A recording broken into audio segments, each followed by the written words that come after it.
नमस्कार दोस्तों, कैसे हैं आप लोग।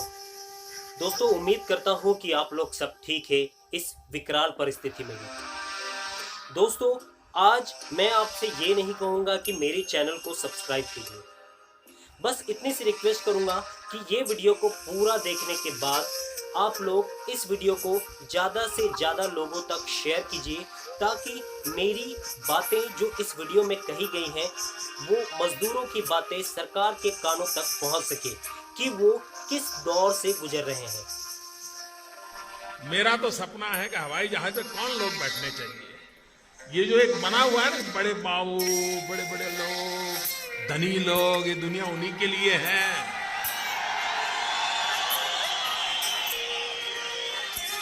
इस देश की जो सुविधाएं अमीरों को प्राप्त हैं, वो मेरे देश के गरीब को भी मिलनी चाहिए।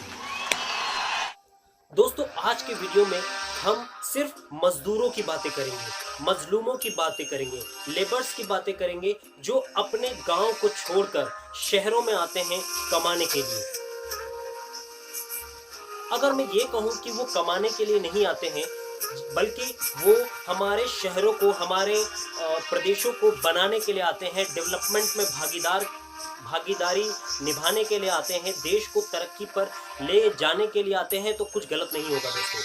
क्योंकि 6,000 10,000 कमाने के लिए वो शहरों में आते हैं, तो दोस्तों ये बिल्कुल गलत होगा कि 6,000 10,000 आज के टाइम में कोई कमाई है, इससे घर चलता है। नहीं दोस्तों, वो हमारे प्रदेशों को बनाने आते हैं, वो हमारे शहरों में डेवलपमेंट के भागीदार बनते हैं, वो हमारे शहरों को ऊंचाइयां प्रदान करने के लिए आते हैं। 25 मार्च 2020 को जब पूरे भारत में लॉकडाउन घोषित किया, तो ये एक तरह का बहुत बड़ा आने वाला संकट मजदूरों के लिए और लेबर्स के लिए जो दूसरे शहरों से हमारे शहर में आते हैं काम करने के लिए। उनको ये जरा भी अंदाजा नहीं था कि आने वाले दिन उनके ऊपर बहुत कहर बरपाने वाले हैं। 25 मार्च 2020 को जब पूरे भारत में लॉकडाउन किया गया, तो बहुत सारे मजदूर मुसीबत को भांपकर उसी दिन रात में ही निकल पड़े। कुछ लोग पैदल चले गए, कुछ लोग साइकिल के जरिए अपने परिवार को, अपने बच्चों के साथ ऐसे ही अपने अपने गांव जाने के लिए निकल पड़े।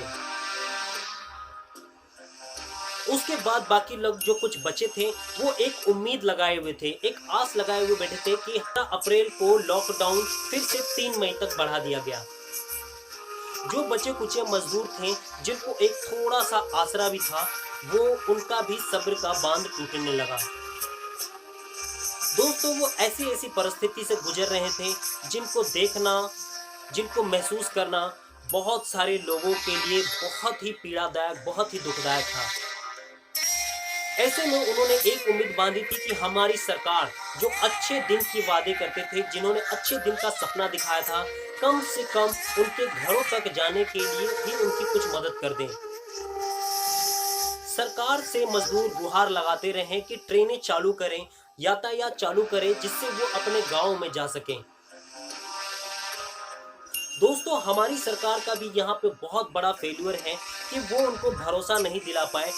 दोस्तों वो सरकार जो 5 ट्रिलियन अर्थव्यवस्था का दावा करती थी, वो 1.5 महीना भी अपने मजदूरों को नहीं संभाल पाई। मजदूरों की बेबसी, मजलूमों की बेबसी, लेबर्स की बेबसी को न्यूज चैनल्स ने, मेन स्ट्रीम मीडिया ने भी नजरअंदाज किया। उनके पास तो फुर्सत ही नहीं थी हिंदू मुसलमान के डिबेट से बाहर निकल के वो इन मजदूरों की हालत दिखा सके टीवी पर। आखिर ऐसा क्यों होता है? आखिर ऐसे हमारी मेन स्ट्रीम मीडिया जो है इतनी बाइस्ड क्यों है? आखिर वो इतनी चाटुकार क्यों है? सवाल पूछने के लिए वो क्यों ये देखती है कि सरकारें कौन सी है, लोगों का धर्म क्या है? आखिर ऐसा क्यों है? जब मजदूरों के ऊपर इतने साल में जब इतना बड़ा कहर टूटा हुआ है, तो भी वो अपना हिंदू मुस्लिम का एजेंडा चला रहे हैं। क्या उनको इन मजदूरों का दर्द दिखाई नहीं देता?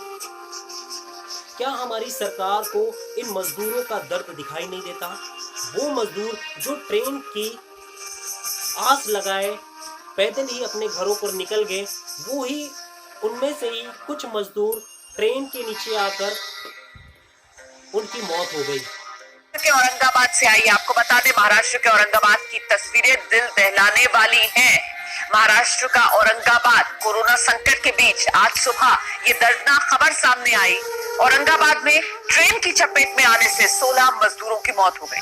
ये सभी मजदूर रेलवे ट्रैक के रास्ते जा रहे थे, मालगाड़ी की चपेट में आ गए। सुबह के वक्त का यह हादसा है। सुबह करीब 4-5 बजे बताया जा रहा है यह हादसा। आखिर क्यों नहीं हमारी सरकार जागती? एक तरफ सरकार 5 ट्रिलियन का होने का दावा करती है, वहीं जब मजदूरों की जब कुछ करोड़ों रुपए खर्च करने की बात आती है तो वो अपने हाथ खड़े कर लेती है। वही ये सरकार 68,000 करोड़ भगोड़ों का माफ कर देती है, वहीं 100-200 करोड़ मजदूरों के लिए नहीं निकलते। वो सरकार जो बाहर से लोगों को लाने के लिए प्लेन तक चालू करने की बात करती है, लेकिन वो मजदूर जो हमारे देश को उन्नति पर ले जाने का एक बहुत ही बड़ा जरिया है, उनको अपने घरों तक नहीं पहुंचा सकती। न्यूज़ 24 के संदीप चौधरी ने बताया था कि अगर सरकार 10 लाख मजदूरों के लिए भी ट्रेन चालू कर देती है तो सरकार का सिर्फ 100 करोड़ खर्चा होगा। आखिर ऐसा क्यों है कि 68,000 करोड़ बड़े बड़े उद्योगपति, बड़े बड़े भगोड़े जो देश के थे, जो नीरव मोदी, माल्या, उन सबका माफ कर देती है, लेकिन 100 करोड़ मजदूरों के लिए सरकार खर्च करने को तैयार नहीं होती। उनसे भी टिकट के पैसे वसूले जाते हैं। दोस्तों, ऐसी तस्वीरें सामने आई जिसको देखकर दिल पसज जाता है। क्या इन सरकारों के पास कोई दिल नहीं है? क्या सरकारों का मन पसीजता नहीं? आखिर क्या गलती है इन मजदूरों की? क्या इनकी यही गलती है कि वो अपना गांव, अपने परिवार को छोड़कर शहरों में आते हैं, शहरों में उन्नति के लिए, शहरों का विकास करने के लिए, विकास में भागीदारी होने के लिए? दोस्तों, मैं आपको बहुत सारे वीडियोस, बहुत सारे फोटोज के माध्यम से बताना चाहूँगा कि उन मजदूरों की हालत बहुत ही बदतर होती जा रही है। दोस्तों, मैं ऐसा इसलिए कह रहा हूँ क्योंकि एक तरफ जहां सरकार को चाहिए था कि ट्रेनें चालू करके इन मजदूरों को अपने घरों तक पहुंचाना चाहिए था, वहीं ये सरकार शराब के ठेके चालू करके उनके जख्मों पर नमक छिड़कने का काम करती है। क्या ये सरकार दारू के ठेले जगह जगह चालू करने के बजाय अनाज के, खाने पीने की दुकान अगर जगह जगह पे चालू कर देते तो एटलीस्ट जो मजदूर अपने साथ थोड़े बहुत पैसे लेकर जा रहे हैं, कम से कम वो खाना तो खरीद के खा सकते थे। दोस्तों, मजदूरों का हाल ये था कि बंद होने की वजह से ना उनको कुछ खाने की चीजें मिल रही थी, ना ही उनको यातायात के लिए कोई साधन मिल रहा था। आखिर उन मजदूरों की क्या गलती है? आखिर उन गरीबों की क्या गलती है? मोदी जी, मैं आपसे रिक्वेस्ट करूंगा कि प्लीज उनकी सूध लीजिए। मजदूरों को, गरीबों को अपने घरों तक पहुंचाने का कुछ व्यवस्था कीजिए, नहीं तो इनका भरोसा फिर हम जीत नहीं पाएंगे,